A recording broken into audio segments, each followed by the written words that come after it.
नमो लोये सौहरिदन्तानं नमो लोये सौहृदानं नमो लोये सौभागिर्यानं नमो लोये सौज्यायानं नमो लोये सौत्रिकावती सावनं ओंकारमिन्दु संयुक्त नित्यं जयन्ति योगिनः कामदमोक्षदं च ओंकाराय नमो नमः मङ्गलं भगवान् मङ्गलं गौतमोनि मङ्गलं कुञ्कुण्डार्यो विजेन्द्रमोसुमङ्गलं नमः समयसाराय स्वानुभूत्या चकास्ते स्वभावाय भवाय सर्वाः विभाव निरुद्ध निराकार।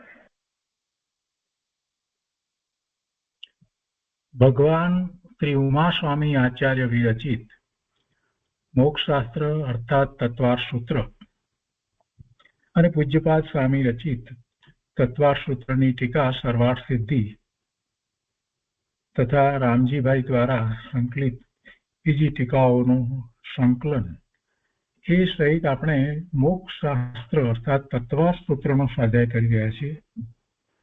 તત્વાર સૂત્રના સ્વાધ્યાયમાં અત્યારે ચોથો અધ્યાય આપણે શરૂ કર્યો છે અને ચોથા અધ્યાયની અંદર અત્યારે આપણે 13મા સૂત્ર સુધી સ્વાધ્યાય પૂરો કર્યો છે.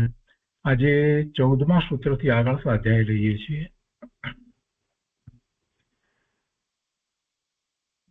અત્યારે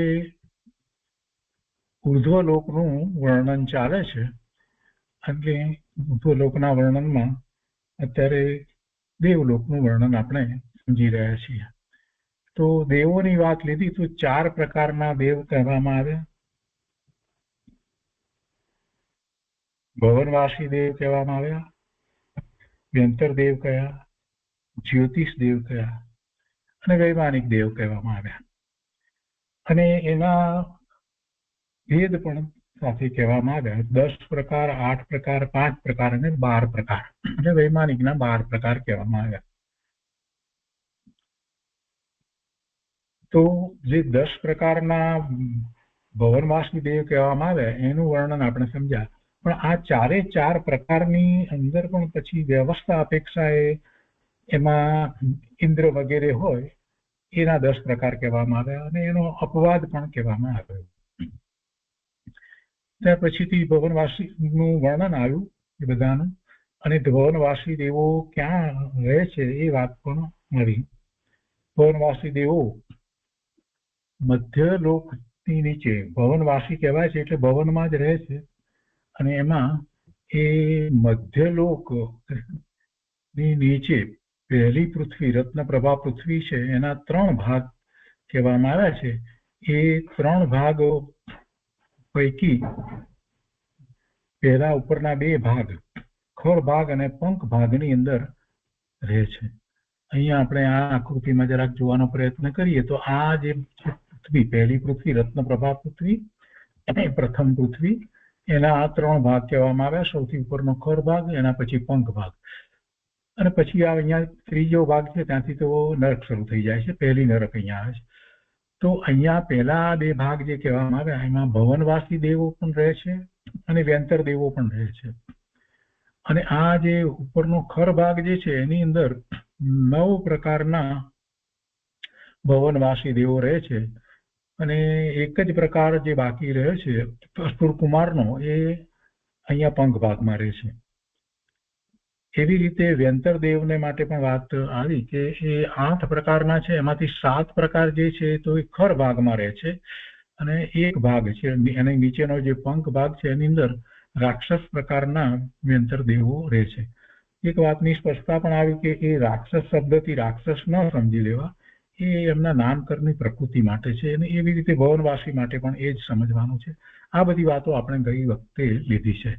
હવે એક બીજી વિશેષ વાત પણ પછી એમાં લેવામાં આવી કે ભવનવાસી પછી વ્યંતર દેવો લેવામાં આવ્યા અને બંને પ્રકારના દેવો જે છે એ પણ સમ્યક્ત પ્રગટ કરી શકે છે અને જે જ્યાં રહે છે ત્યાં પણ જૈન મંદિર વગેરે છે એ બધી વાત પણ લીધી. અને વિશેષતાથી લઈએ તો ભવનવાસી કરતા વ્યંતર દેવોને વિશે એક વિશેષ વાત પણ લીધી કે ભવનવાસી તો અહીંયા જ છે, આ મધ્યલોકની નીચે પહેલી પૃથ્વીમાં જ કહેવામાં આવ્યા, પણ વ્યંતર દેવો તો બીજે પણ રહ્યા છે. એટલે કે જે મધ્યલોક અહીંયા મધ્યલોક જે કહેવામાં આવે છે મધ્યલોક માં આપણે જંબુદ્વીપ સેન્ટરની અંદર જે કહીએ છીએ તે, અને તે પછીથી બીજા દ્વીપ અને સમુદ્રો કહેવામાં આવે છે. તો એ બીજા દ્વીપ સમુદ્રોમાં વિશે પણ એ હોય છે વ્યંતર દેવો. ત્યાર પછી જ્યોતિષ દેવોની વાત કરીએ તો મધ્યલોકની ભૂમિની ઉપર રહે છે, એટલે એના કરતા પણ એ ઉપર રહે છે. તો આપણે ફરીથી એક આ મૂળ આકૃતિને જરાક જોઈએ તો થોડોક વધારે ખ્યાલ આવે. અહીંયા આપણે સૌથી પહેલા સમજ્યા છીએ એ પ્રમાણે 14 રાજલોક બતાવ્યા છે, પણ પૂર્વ પશ્ચિમ આ જે છે એ 7 રાજુ છે. પૂર્વ પશ્ચિમ 7 રાજુ છે, પણ ઉત્તર દક્ષિણ જે છે આ અહીંયા દક્ષિણ કહેવાય અને આમ જઈએ એટલે ઉત્તર. તો એ 7 રાજુ છે, જે પૂર્વ પશ્ચિમ 7 રાજુ છે ઘટતા જાય છે અને મધ્યની અંદર 1 રાજુ થઈ જાય છે. આ અધોલોકની અંદર 7 પૃથ્વી આવેલી છે, તો મધ્યલોકમાં એ 1 રાજુ થઈ જાય છે. મધ્યલોકમાં 1 રાજુ થઈ જાય છતાં પણ અહીંયા દક્ષિણથી આમ ઉત્તર, તો દક્ષિણથી ઉત્તર તરફ જઈએ તો એ તો 7 રાજુ જ રહે છે.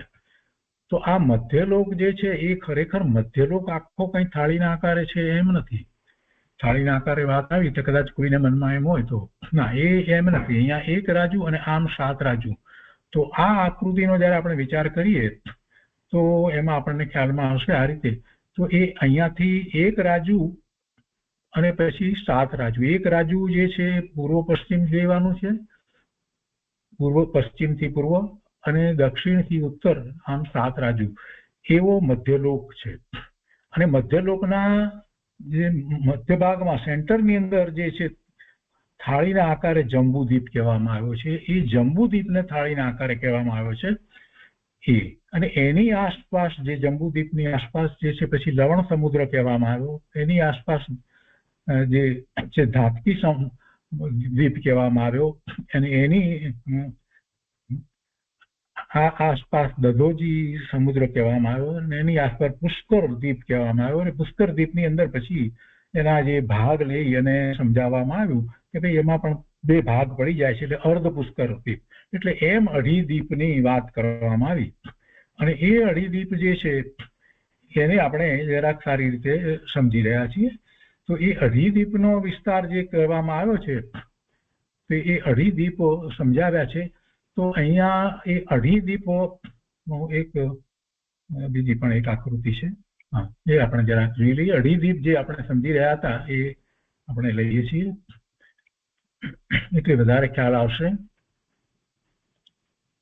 આ 2.5 દ્વીપ, અહીંયા 2.5 દ્વીપ બતાવવામાં આવે છે. થાળીના આકારે જે બતાવવામાં આવ્યો આ જંબુદ્વીપ બતાવવામાં આવ્યો છે. એની આસપાસમાં આ લવણ સમુદ્ર બતાવવામાં આવ્યો છે.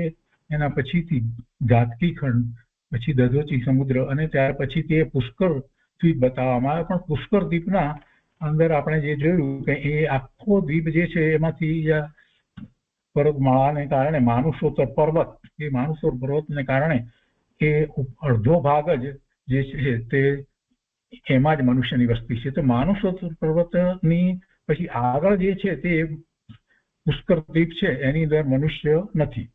અને પછી તો દ્વીપ સમુદ્ર કેટલાય દ્વીપ સમુદ્ર એમાં પછી આગળ લીધા છે. એ રીતે આપણે એ સમજ્યા છીએ. તો આમાં અહીંયા જોઈએ તો આટલા સુધી આપણે વાત કરી છે, પણ પછી અહીંયા આગળ કેટલાય દ્વીપ સમુદ્ર એ રીતે પછી આવ્યા કરે છે, એ રીતે આવ્યા કરે છે, એ રીતે આવ્યા કરે છે. એટલે છેલ્લો જે સમુદ્ર લેવામાં આવ્યો સ્વયંભૂ રમણ સમુદ્ર, અને એની પહેલાનો સ્વયંભૂ રમણ દ્વીપ લેવામાં આવ્યો.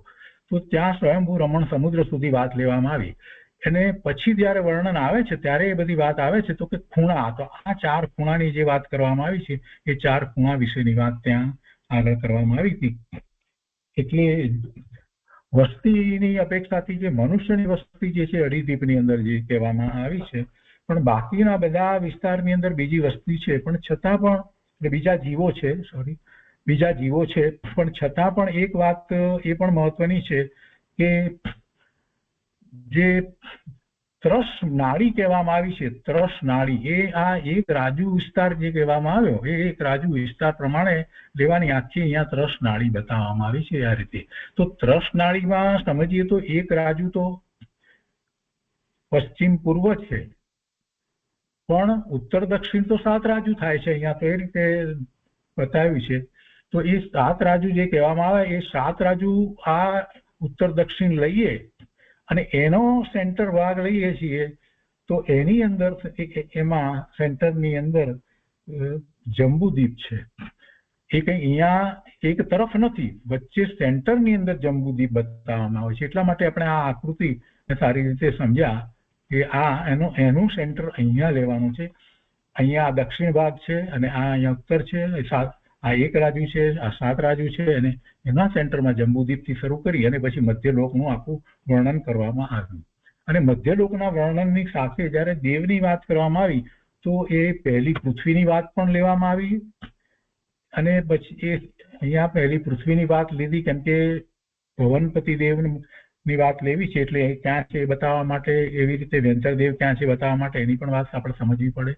મધ્યલોકની વાત પણ સમજવી પડે અને મધ્યલોકની ઉપર જે છે એ વાત પણ સમજવી પડે. એટલા માટે આજે આ જરાક પુનરાવર્તન કર્યું છે. કેમ કે મધ્યલોકની પછી મધ્યલોકમાં પણ જ્યોતિષ દેવોની વાત કરી, તે પછીથી મધ્યલોકમાં આગળ બીજા જ્યોતિષ દેવો પછી વૈમાનિક દેવો કઈ રીતે છે તો 16 સ્વર્ગ અહીંયા બતાવવામાં આવ્યા છે અને પછી એમાં બે જોડકા તરીકે વાત લીધી છે. અને પછી એ નવમી ગ્રેવિક ની વાત કરવામાં આવી છે. એ ત્યાં નવ ગ્રેવિક એ ત્યાં નવમી ગ્રેવિકના દેવ કહેવામાં આવે છે, અનુદિશના અને પછી અનુત્તર વિમાન એની ઉપર કહેવામાં આવ્યા છે. એટલે આ અને સૌથી પછી ઉપર તો સિદ્ધશેલા વાત છે. તો આ આકૃતિમાં એ વધારે સારી રીતે અહીંયા કદાચ વાંચવામાં તકલીફ પડે પણ એ અહીંયા વાત કરવામાં આવી છે. તો એનું વર્ણન આપણે ગઈ વખતે થોડું લીધું છે. હવે આજે આગળ લઈએ છીએ કે જ્યોતિષ દેવોની વાત જે કરવામાં આવી છે તો જ્યોતિષ દેવો ક્યાં છે, કેવી રીતે છે એ વાત તો આગળ આવી ગઈ, પરંતુ જ્યોતિષ દેવો દ્વારા આપણને કાળની સમજણ પડે છે. મનુષ્યલોકની વાત પૂરી કરી અને પછી જ્યોતિષી દેવોની વાતમાં અહીંયા ઘણો વિસ્તાર ન હતો, આપણે તરવાર સિદ્ધિમાંથી એ વિશે વધારે વિસ્તાર સમજ્યા છીએ.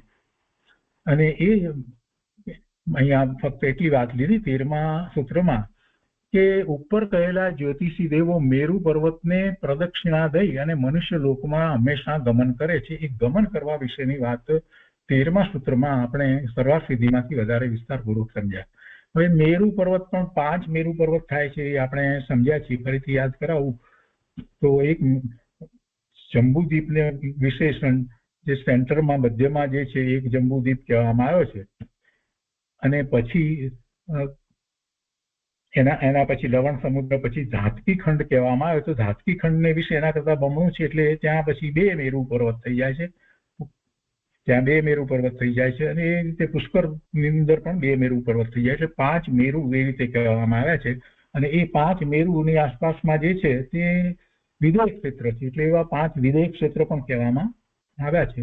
એ જ રીતે આપણે 5 ભરત અને 5 ઐરાવત પણ એ સમજ્યા છીએ, મધ્યલોકના વર્ણનની અંદર સમજ્યા છીએ. તો આ મેરુ પર્વત જે છે એને પ્રદક્ષિણા કરી રહ્યા છે. હવે ઉપર કહેલા કે જ્યોતિષી દેવો મેરુ પર્વતને પ્રદક્ષિણા દઈ અને મનુષ્ય લોકમાં હંમેશા ગમન કરે છે. અને એના પછીથી જે વાત કરવામાં આવી છે 14મા સૂત્રમાં, ત્યારથી હવે આજે આગળ લઈએ છીએ. તો 14મું સૂત્ર એમાં કહે છે કે તત્કૃત કાલ વિભાગ, એટલે તેનાથી થતો કાળ વિભાગ. તેનાથી એટલે આ જ્યોતિષ દેવો જે છે એનાથી થતો કાળ વિભાગ. ગઈ વખતે આપણે એ સ્પષ્ટતા કરી છે કે જે આપણે 5 પ્રકારે જ્યોતિષ દેવો કહેવામાં આવ્યા છે, સૂર્ય, ચંદ્ર, નક્ષત્ર, ગ્રહ અને તારા, એ 5 પ્રકાર જે કહેવામાં આવ્યા છે તો એ તો એમના જે છે તે વિમાન છે.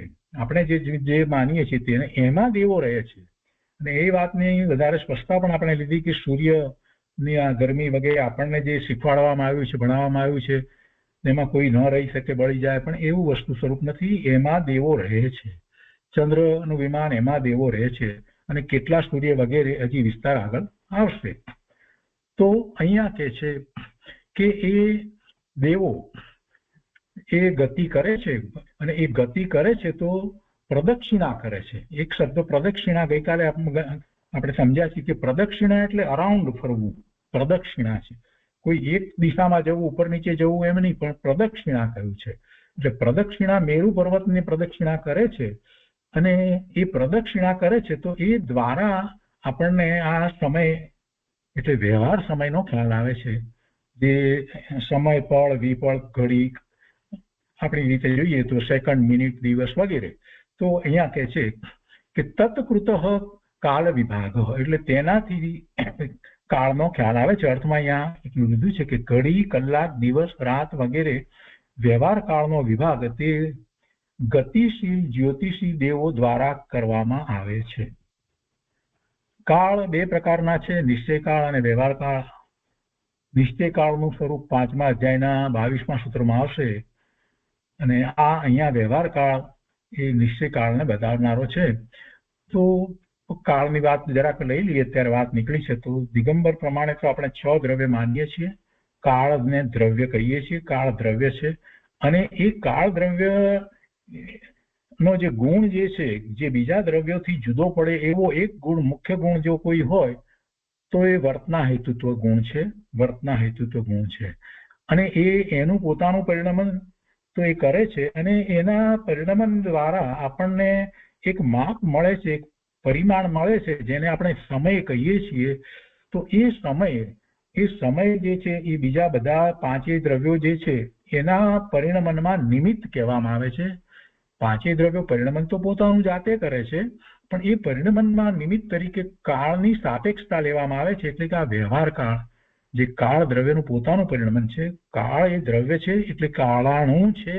અને આ લોકાકાશની અંદર દરેક પ્રદેશે એક કાળાણુ રહેલું છે. અને આ કાળાણુ જે છે એ અણુઓ ક્યારેય ભેગા થતા નથી, પૂતગળ પરમાણુની જેમ ભેગા થતા નથી. તો એ કાળાણુ જે છે એ દ્રવ્ય કાળ છે અથવા નિશ્ચય કાળ છે, અને એનું પરિણમન જે છે એ વ્યવહાર કાળ છે. અને એ વ્યવહાર કાળની સાપેક્ષતાથી આપણે આ બધા સમયોને માપીએ છીએ. તો એ માપ આપણને એના ઉપરથી મળે છે. અને આ કાળની વાત જે લેવામાં આવી છે, એ કાળાણુની વાત લેવામાં આવી છે કે કાળાણુ છે એવું દ્રવ્ય જે છે. પણ એમાં એની સાથે આ જે જ્યોતિષ દેવો છે, જે એ પ્રદક્ષિણા કરે છે, એનો શું સંબંધ? તો કે છે કે એ પણ જે ફરે છે એ દ્વારા આપણને જે રીતે ફરે છે એ દ્વારા આપણને વ્યવહાર કાળનું માપ મળે છે. દ્રવ્ય કાળનું માપ મળતું નથી, કે દ્રવ્ય કાળનો કઈ ખ્યાલ નથી આવતો. દ્રવ્ય કાળ તો દ્રવ્ય કાળ જ છે, કાળાણુ જ છે, 6 દ્રવ્યમાંનો એક દ્રવ્ય જ છે. પણ એમાં પણ એનું વર્તના હેતુત્વ એ ગુણ જે છે અને પરિણમન જે થઈ રહ્યું છે, તો એમાંથી આપણને કેવી રીતે કાળનો ખ્યાલ આવે છે? તો એમાં આ એક જે જ્યોતિષ દેવો જે છે, જે પ્રદક્ષિણા કરે છે એ દ્વારા ખ્યાલમાં આવે છે. એટલે એ વાત અહીંયા લેવામાં આવી છે. એટલે કાળની વાતને જરાક સમજવાની, એનો સંબંધ આ સમજવાનો છે. એટલે અહીંયા એટલી જ વાત લેવામાં આવી છે. પછી આ વાત લીધી એટલે એમાં જે લીધું કે જે એવા જ્યોતિષ દેવો જે પ્રદક્ષિણા કરે છે એનું, એટલે એનો અર્થ કે બીજા જ્યોતિષ દેવો જે છે સ્થિર પણ હોવા જોઈએ, કે જે ન ફરતા હોય એવા પણ જ્યોતિષ દેવો હોવા જોઈએ. એટલે એમાં એના પછીના 15મા સૂત્રમાં એ વાત કરે છે, કહે છે કે સ્થિર જ્યોતિષી દેવોનું સ્વરૂપ એટલે બહિરવસ્થિતા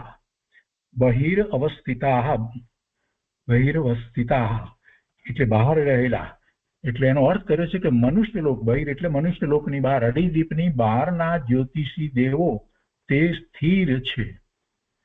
ટીકામાં કહે છે કે અઢીદીપની બહાર અસંખ્યાત દીપ સમુદ્રો છે, તેના ઉપરના એટલે કે છેલ્લા સ્વયંભૂ રમણ સમુદ્ર પર્યંતના જ્યોતિષી દેવો સ્થિર છે. ત્યાં જ્યોતિષી દેવો સ્થિર છે, ત્યાં એ પ્રદક્ષિણા કરતા નથી. અઢીદીપ બહાર પ્રદક્ષિણા કરતા નથી. અઢીદીપમાં આવેલા 5 મેરુ સંબંધી એ મેરુની આસપાસ એ પ્રદક્ષિણા કરે છે એ દેવો. પણ બહાર, એની બહાર જે છે જ્યોતિષી દેવો એ સ્થિર છે.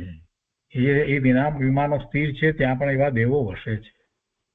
હવે જરાક વધારે વિસ્તાર માટે આપણે સરવાળ સિદ્ધિમાંથી આ 14મા અને 15મા સૂત્રનો વિસ્તાર સમજીએ. કેટલીક વાતો મહત્વની છે, વધારે સ્પષ્ટતાઓ થશે. તો 14મા સૂત્રમાં જે વાત કરવામાં આવી એ અહીંયા સર્વાર્થ સિદ્ધિમાં કહે છે कि उन गमन करने वाले ज्योतिषियों के द्वारा किया हुआ काल विभाग है। बराबर, એટલે એમના દ્વારા કહ્યું છે એટલે તો વ્યવહારમાં એનું કથન છે, સમજાવવામાં આવ્યું છે. એ કાળ દ્રવ્ય તો જુદું છે. અહીંયા કહે છે 469માં બોલમાં કહે છે कि गमन करने वाले ज्योतिषी देवों का निर्देश करने के लिए सूत्र में तत्पद का ग्रहण किया है. केवल गति से काल का निर्णय नहीं हो सकता. जो एक सरस बात મૂકી છે, આપણને પણ ખ્યાલ આવે એવું છે. केवल गति से काल का निर्णय नहीं हो सकता. गति तो करे છે, गति નથી होता, क्योंकि वह पाई नहीं जाती और गति के बिना केवल ज्योति से भी काल का निर्णय नहीं हो सकता, क्योंकि परिवर्तन के बिना वह सदा ऐसी ही रहेगी. એટલે આ ગતિ અને જ્યોતિ એ બંને દ્વારા આપણને એનો ખ્યાલ આવે છે, જે દ્વારા આપણે નિર્ણય કરીએ છીએ કે આ સૂર્ય અહીંયાથી અહીંયા સુધી ગયો એટલે આ પ્રમાણે 2 કલાક થયા, અથવા તો સવારથી સાંજ સુધીમાં સૂર્ય પૂર્વથી પશ્ચિમમાં ગયો. એની જ્યોતિ પણ જોઈએ છીએ, એની ગતિ પણ જોઈએ છીએ. તો ये बात यहाँ कहવામાં આવી છે कि यही कारण है कि यहाँ तत्पद के द्वारा गति वाले ज्योतिषियों का निर्देश किया है. काल 2 प्रकार का है, व्यवहारिक काल और मुख्य काल. इनमें से समय और आवली आदि, समय आवली वगैरह आवली, समय સૌથી નાનું માપ જે છે એ પરિમાણ સૌથી નાનામાં નાનું પરિમાણ છે. આપણે તો મિલી સેકન્ડ ને નેનો સેકન્ડ સુધી જ વાત કરીએ છીએ, પણ તો એટલું નાનું પ્રમાણ છે, નેનો સેકન્ડ કરતા પણ અસંખ્યાતમાં ભાગનું નાનામાં નાનું પ્રમાણ, જેને આપણે એક સમય કહીએ છીએ. આપણે એક બોલીએ એમાં તો અસંખ્ય સમય જાય, એક બોલીએ એમાં તો એટલું નાનું માપ છે. તો કે છે કે इनमें से समय और आवली आदि रूप व्यवहारिक काल विभाग गति वाले ज्योतिषी देवों के द्वारा किया हुआ है.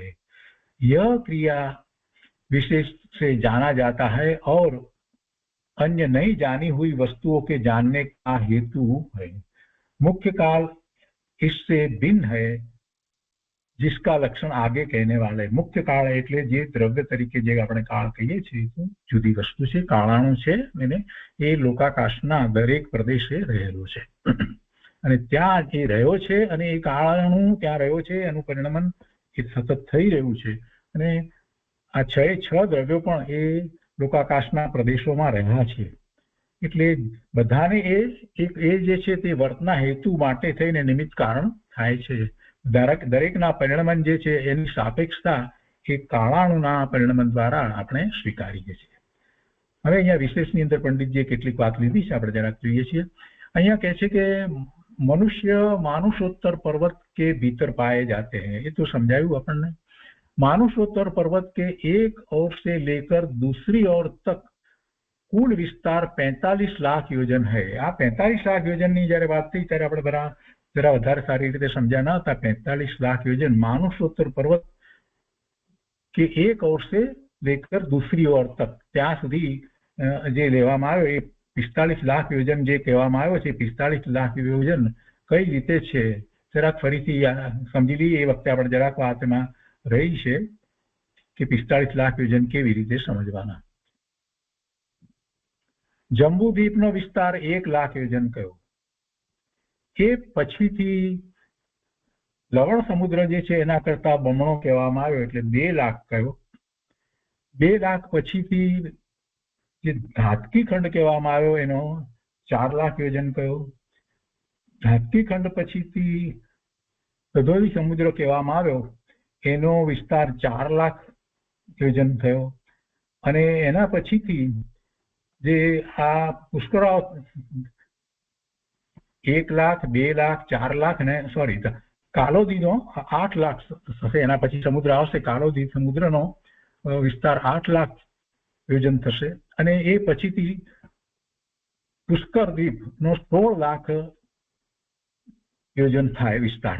પણ એ 16 લાખ યોજનમાંથી માનુષોત્તર પર્વત જે છે એ વચ્ચે આવી જાય એટલે 8 લાખ યોજન વિસ્તાર જે રહ્યો કે જેની અંદર મનુષ્ય હોય. હવે આપણે 45 લાખ યોજનનો હિસાબ સમજવાનો છે. જો શાંતિથી વિચાર કરીએ તો ખ્યાલ આવે એવું છે. એમાં આપણે અહીંયા જંબુદ્વીપમાં 1 લાખમાં આપણે એમાં કઈ સમજવાનું રહેતું નથી. એના પછી આ 2 લાખનો જે કહેવામાં આવ્યો, લવણ સમુદ્ર કહેવામાં આવ્યો, અને એ 2 લાખથી બમણો જે અહીંયા જે કહેવામાં આવ્યો એ ધાતકી ખંડ 2 થી બમણો એટલે 4 લાખનો વિસ્તાર અહીંયા કહેવામાં આવ્યો. પણ અહીંયા એ સમજવાનું છે કે એમાં 2 ભાગ પડી જાય છે. આખો એક ઉત્તરથી દક્ષિણ સુધી જે અહીંયા જે પર્વત જે છે એને કારણે એમાં તો 2 ભાગ પડે છે. પૂર્વ અને પશ્ચિમ એવા 2 ભાગ પડી જાય છે. અને એવા 2 ભાગ પડી જાય છે એટલે એ રીતે જોવા જઈએ તો અહીંયા આપણે 4 લાખ જે કહીએ છીએ એ 4 લાખની જગ્યાએ કેટલા થઈ જશે? અહીંયા 1 લાખ, અહીંયા 2 લાખ અને અહીંયા 4 લાખને બદલે 4 લાખના 2 થઈ જાય છે. એટલે અહીંયા 4 ને 4 8 લાખ થશે. અને એ જ રીતે અહીંયા આગળ જોઈએ છીએ તો અહીંયા આ 4 લાખ થઈ જાય છે. અને પછી અહીંયા આ કાલોદી સમુદ્ર જે આપણે લેવા ગણ્યો છે તો આ 2 થી બમણો અહીંયા 4 થી બમણો 8 લાખનો કહેવામાં આવ્યો. અને 8 તો એ 8 થી પછી અહીંયા 16 લાખનો જે આ કહેવામાં આવ્યો, પણ એનો અડધો લીધો, પણ અડધા 2 વખત લેવાના છે. એટલે એ રીતે જોવા જઈએ તો ખરેખર તો એ 16 લાખ અહીંયા થઈ જાય છે. અહીંયા જે છે તે 4 લાખ થઈ જાય છે. એટલે પુષ્કર દ્વીપના અડધા દ્વીપના 16 લાખ થઈ જાય છે. અને અહીંયા ઝારખંડના એ રીતે જોઈએ તો 4 લાખ થશે. એટલે કુલ 22 લાખ થશે. અને પછી આ એક આમ થશે, એમાં જરાક આપણી ભૂલ થઈ છે. 1 લાખ, અહીંયા 2 લાખ કયા, અહીંયા પછી 4 લાખ, તો 4 લાખ વિશે જે કહેવામાં આવ્યા છે એ રીતે 2 થઈ જાય છે. અને અહીંયા 4 લાખ પછી 8 લાખ કહેવાયા છે, અને 8 લાખ પછી 16 લાખ કહેવાયા છે, તો 8 લાખના 2 થઈ જાય છે.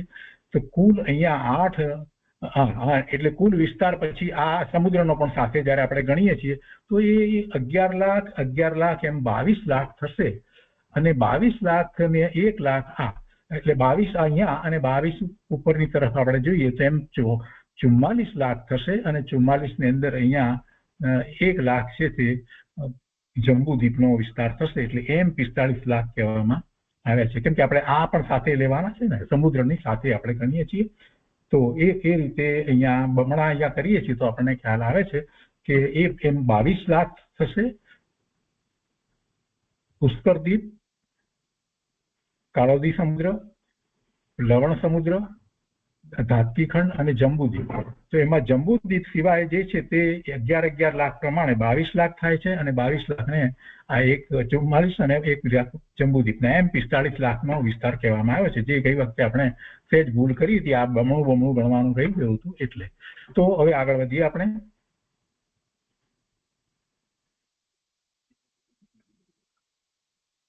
सर्वार्थ सिद्धि में अहियाँ कहे छे कि मनुष्य मानुषोत्तर पर्वत के भीतर पाए जाते हैं. मानुषोत्तर पर्वत के एक ओर से लेकर दूसरी ओर तक कुल विस्तार 45 लाख योजन है.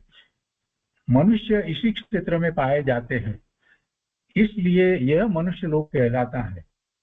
इस लोक में ज्योतिष सदा भ्रमण करते हैं. आमा रहेला ज्योतिष देव छे ए भ्रमण करे छे, बराबर छे. इनका भ्रमण मेरु के चारों ओर होता है, यानी प्रदक्षिण करे छे. मेरु के चारों ओर 1121 योजन तक ज्योतिषिक मंडल है. इसके आगे वह आकाश में सर्वत्र बिखरा हुआ है.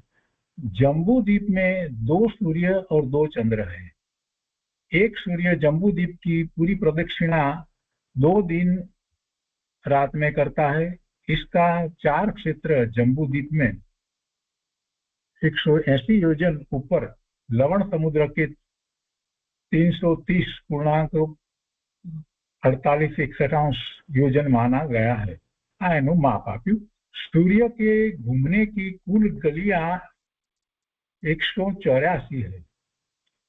इनमें यह क्षेत्र विभाजित हो जाता है. एक गली से दूसरी गली में 2 योजन का अंतर माना गया है. आ केटलू जे अंतर परिभ्रमण करे छे एनी अहींया वात लेवामां आवी छे.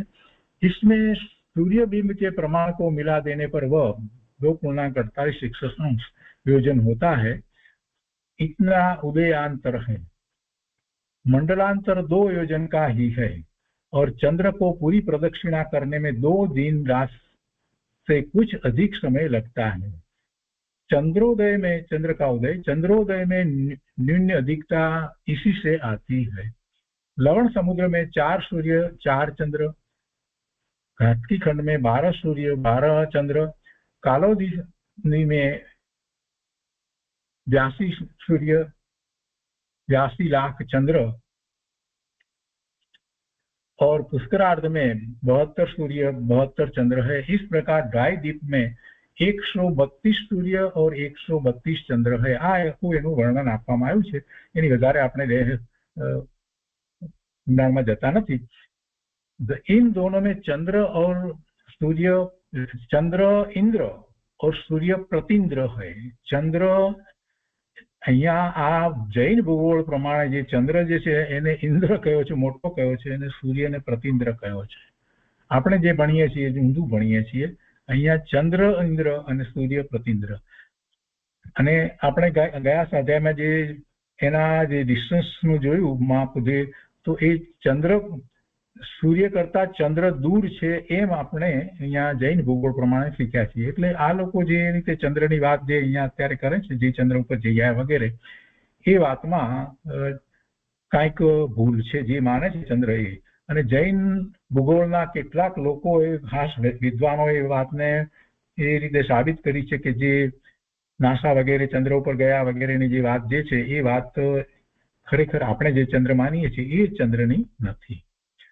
तो आ महत्वनी बात थी। अहींया एक एक चंद्र का परिवार, एक सूर्य जो अहींया चंद्रनो परिवार तरीके लीधुं छे, एक चंद्र का परिवार, एक सूर्य, 28 नक्षत्र, 28 ग्रह और 86,900 करोड़ाकरोड़ी तारे हैं।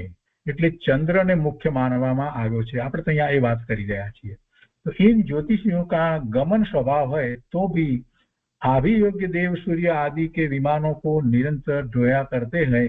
એટલે તે વિમાનોને વિશે ત્યાં રહે છે, ભલે એનો ફરવું સ્વભાવ છે તે પણ, તો તે જે વિમાન છે એ ફરે છે, એ તો દેવો ત્યાં જ રહે છે એમ છે। કહેવાનો આશય એ છે કે ये देव सिंह, गज, बैल और घोड़े के आकार धारण किए रहते हैं। सिंह आकार देवों का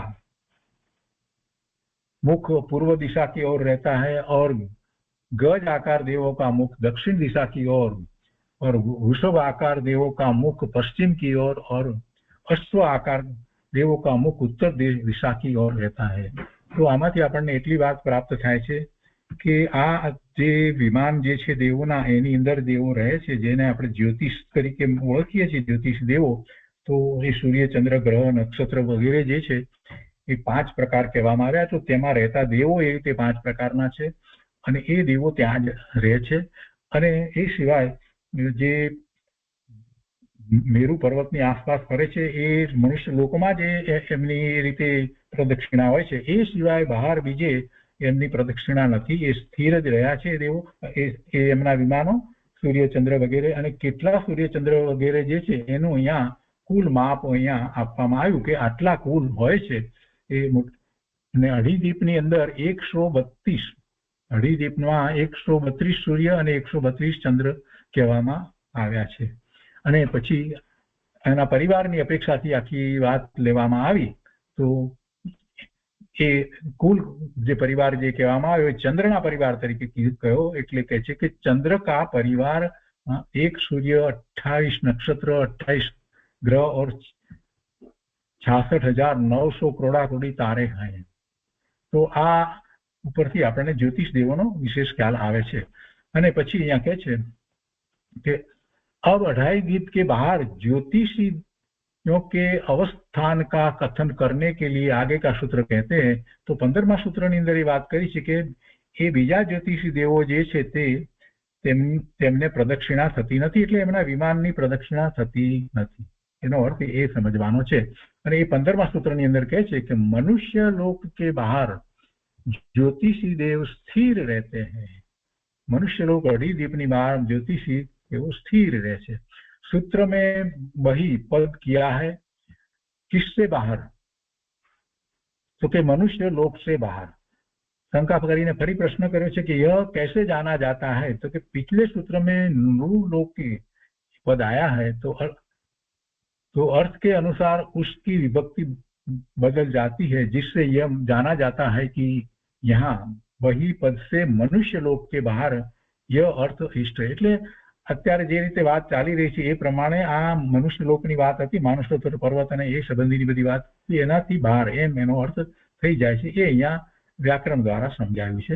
ફરી પ્રશ્ન કર્યો છે कि मनुष्य लोक में ज्योतिषी निरंतर गमन करते हैं, यह पिछले सूत्र में कहा ही है। ये तो તમે પહેલા સૂત્ર આગળના सूत्रમાં કહી દીધું।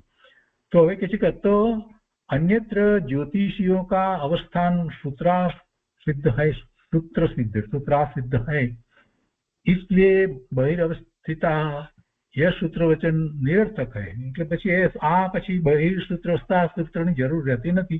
तो समाधान में कहते कि ना आ बराबर कहવું ठीक नहीं, ये कहना ठीक नहीं, क्योंकि मनुष्य लोक के बाहर ज्योतिषियों का अस्तित्व और अवस्थान ये दोनों असिद्ध है। अतः इन दोनों की सिद्धि के लिए बहिर्वस्थिता यह सूत्र का वचन है।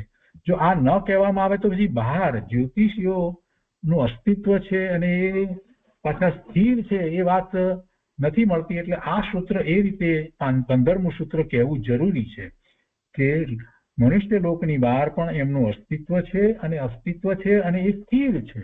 એ વાત અહીંયા 15મા સૂત્રમાં એટલા માટે કહેવામાં આવી છે। दूसरे विपरीत गति के निराकरण करने के लिए और कदाचित गति के निराकरण करने के लिए यह सूत्र रचा है, यह सूत्र वचन अनर्थक नहीं। એટલે આ સૂત્ર એટલા માટે 15મું કહેવામાં આવ્યું છે, એ જરૂરી છે। તો એ રીતે આ 471 ની અંદર એ 15મા સૂત્રની વાત લીધી અને હવે એના પછીથી 16મા સૂત્રના અપોદઘાતમાં 472 ના બોલમાં કહે છે કે अब चौथे निकाय की सामान्य संज्ञा के कथन करने के लिए आगे का सूत्र कहते हैं। चौथो निकाय એટલે देव, બીજા આપણે વૈમાનિક દેવની જે વાત કરીએ છીએ એટલે ચોથે નિકાય કે દેવ વૈમાનિક એવું 16મું સૂત્ર કહે છે। તો આપણે સંકલનમાંથી એ લઈએ તો સ્થિરની વાત જે લીધી એમાં વાત આવી ગઈ। અઢી દ્વીપની બહાર અસંખ્યાત દ્વીપ સમુદ્રો છે, તેના ઉપરના એટલે કે છેલ્લા સ્વયંભૂ રમણ સમુદ્ર પર્યંતના જ્યોતિષી દેવો સ્થિર છે। ને આ રીતે ભવનવાસી, વેંતર અને જ્યોતિષી એ 3 પ્રકારના દેવોનું વર્ણન પૂરું થયું। હવે ચોથા પ્રકારના વૈમાનિક દેવોનું સ્વરૂપ કહે છે। તો આગળ લઈએ 16મા સૂત્રથી વૈમાનિક દેવોનું વર્ણન એવું અહીંયા શીર્ષક આપ્યું છે। સૂત્ર બહુ ટૂંકું છે, વૈમાનિકાહ, એનો અર્થ છે કે હવે વૈમાનિક દેવોનું વર્ણન શરૂ થાય છે। સંકલનમાં અહીંયા ટીકાની અંદર કહે છે કે વિમાન જે સ્થાનમાં રહેવા વાળા દેવો પોતાને વિશેષ પુણ્યાત્મા સમજે તે સ્થાનને વિમાન કહેવાય છે। આ વિશેષ પુણ્યવાળા દેવો જે છે કે જે સ્થાનમાં રહે છે એને વિમાન કહેવાય છે। એટલે વૈમાનિક એ એના ઉપરથી શબ્દ પ્રયોગ થયો છે।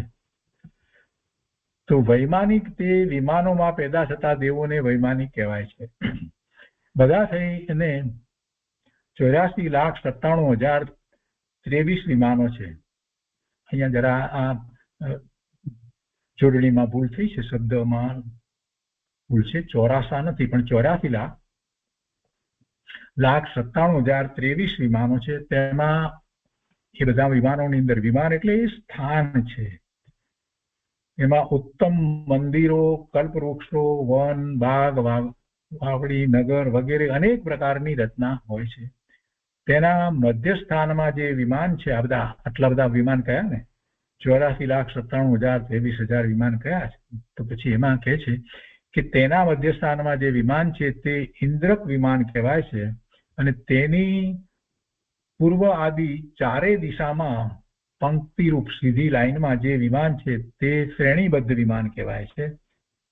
ઇન્દ્રક વિમાન જે મધ્યમાં છે તે અને પછી પૂર્વ આદિ ચારે દિશામાં, બાકી ચારે દિશામાં જે છે તેને શ્રેણીબદ્ધ વિમાન કહેવાય છે।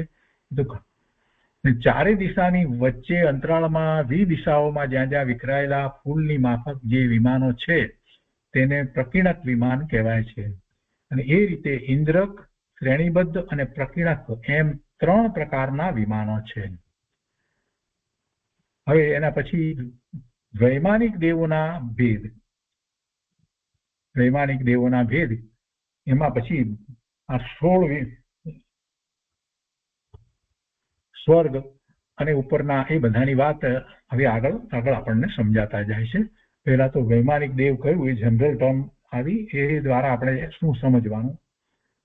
તો અહીંયા 17મા સૂત્રમાં કહે છે કે કલ્પોપન્નાહ કલ્પાતીતાશ્ચ, એ 17મું સૂત્ર છે.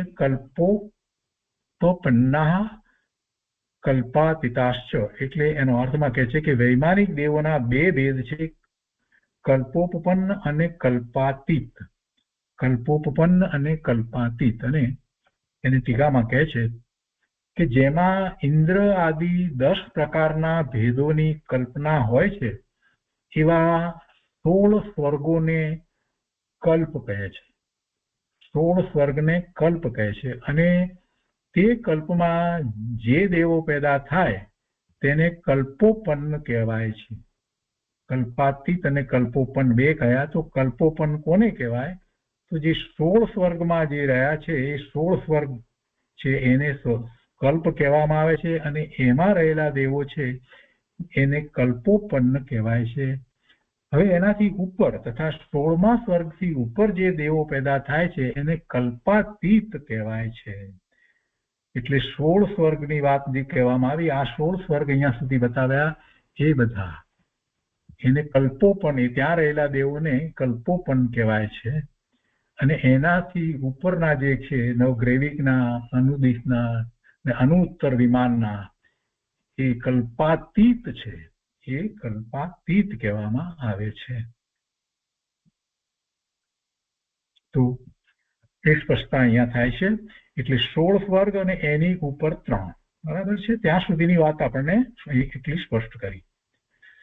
હવે આગળ અહીંયા કહે છે કે કલ્પોની સ્થિતિનો એનો ક્રમ 18મા સૂત્રની અંદર કહે છે. કલ્પોની સ્થિતિનો ક્રમ, કઈ રીતે કલ્પો છે, 16 સ્વર્ગ છે અને એમાં રહેલા દેવો કલ્પોપન્ન દેવો કહેવાય છે, એ 16 સ્વર્ગના દેવો. તો કલ્પોની સ્થિતિનો ક્રમ બતાવે છે કઈ રીતે છે. એ આડાવડામાં આમ નથી, એ ત્રાસા વગેરે એમ નથી, એકની ઉપર બીજું એ રીતે એનો ક્રમ છે. તો એમાં કહે છે કે 18મું સૂત્ર માં કહે છે કે ઉપરિયુ પરી, ઉપરિયુ પરી એટલે ઉપર ઉપર ઉપર એમ છે. 16 સ્વર્ગના 8 યુગલ, 9 ગ્રૈવિક, 9 અનુદિશ અને 5 અનુત્તર એ સર્વે વિમાનો ક્રમથી ઉપર ઉપર છે. એટલે 16ના તો છે, પણ એની ઉપર પણ જે 9 ગ્રૈવિકના વિમાનો છે, 9 અનુદિશ વિમાનો છે અને 5 અનુત્તર, એ બધા એ રીતે ઉપર ઉપર ઉપર ક્રમમાં છે. 16 તો ખરા ક્રમમાં, ને 16 જે છે એમાં તો બે બે, એટલે 16માં તો 8 યુગલ છે, એટલે બે બે સાથે એવી રીતે લીધા છે. પણ એના પછીથી 9 એ ગ્રૈવિકના, 9 અનુદિશ અને 5 અનુત્તર, એ બધા ઉપર ઉપર છે, એ ઉપર ઉપર લેવામાં આવ્યા છે. એ સાથે સાથે નહીં, આ બબેના જોડકામાં જે લીધા એ સાથે સાથે લીધા એટલે 16 થયા. અને એના પછી જે લેવામાં આવ્યા એ 9 જે છે તે ગ્રૈવિકના છે, 9 અનુદિશના છે અને અનુત્તરના 5 છે. તો એ અહીંયા ઉપર ઉપર લીધા છે. આ રીતે આ ચિત્રમાં દેખાય છે એ રીતે.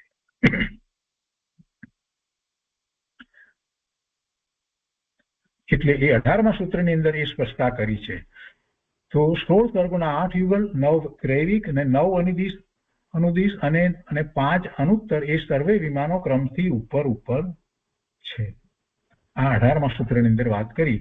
હવે એ પછીથી વૈમાનિક દેવોને રહેવાના સ્થાન જે છે અને એ વાત જે છે એ આગળ લઈએ એ પહેલા આપણે સર્વાસ્થિતિમાંથી સહેજ જોઈ લઈએ. આપણે અહીંયા વૈમાનિક દેવોના વર્ણનની વાત ચાલી રહી છે.